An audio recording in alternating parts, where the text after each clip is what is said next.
Hi, my name is Steve Boniello. I'm happy to be here today with Lessonface. I had the benefit of studying at Berklee College of Music and studying with some really great teachers. What I'm going to do today is going to work with you on a four-finger exercise to help you get going with your playing, building a strong foundation and strong finger dexterity. So we have the first finger being the index finger, the middle finger being the second finger, ring finger being the third, and the pinky being the fourth.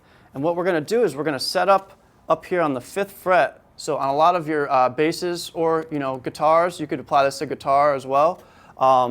You could start up here on the second dot mark, which is the 5th fret, or you could just count up 1, 2, 3, 4, 5 of these spaces between the fret wire and get up to the 5th fret. So the exercise will go something like this.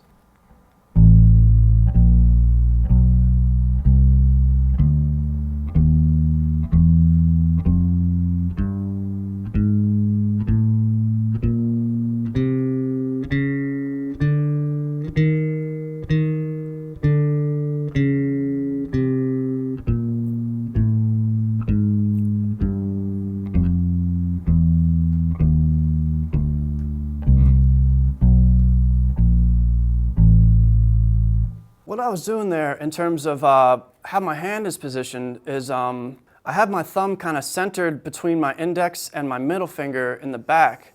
So what I do is I just kind of take my thumb and I just put it in a central location between where my index and middle finger, where they're going to go on the fretboard. So what I'm doing, just kind of keeping that thumb stationary. So for this exercise, since we're not playing up and down the neck, we're just kind of playing in one spot. I could just kind of leave the thumb stationary there between the index and middle finger. Some of the things to consider when practicing something like this are using the tips of your fingers. So by doing that, you kind of want to have a little bit of curvature, or almost like you have some kind of ball in your hand. So your thumb is stationary in the back, and then you also have kind of like pretending you have like a ball. So that way your fingers kind of come straight down on the fretboard and on the strings. So we don't really want our fingers to be like kind of flat like this. We want them to kind of be a little more curved and to be using the tips of the fingers. And then also we want to keep our fingers as close as possible to the strings. So as I go, up each note, I'm trying to leave my fingers so that they're really close to the next note there. So I don't want to have my fingers like kind of flying off the board here, because it's that much more work to do to get the fingers back down to the next note.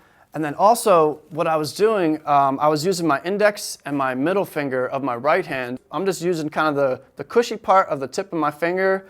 I'm setting my thumb up on the neck pickup here, and I'm just alternating, going index, middle, index, middle. So as I play this exercise and I go up one note at a time, I'm going index, middle, index, middle, and then up to the A string, index, middle, index, middle.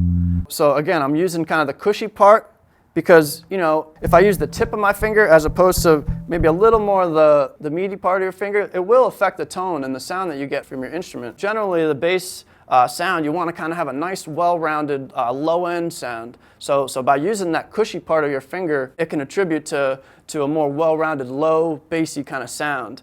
So yeah, these are just some of the principles that I wanted to cover. I hope an exercise like this is helpful for you. You could find me on my Lessonface profile if you have any questions or comments.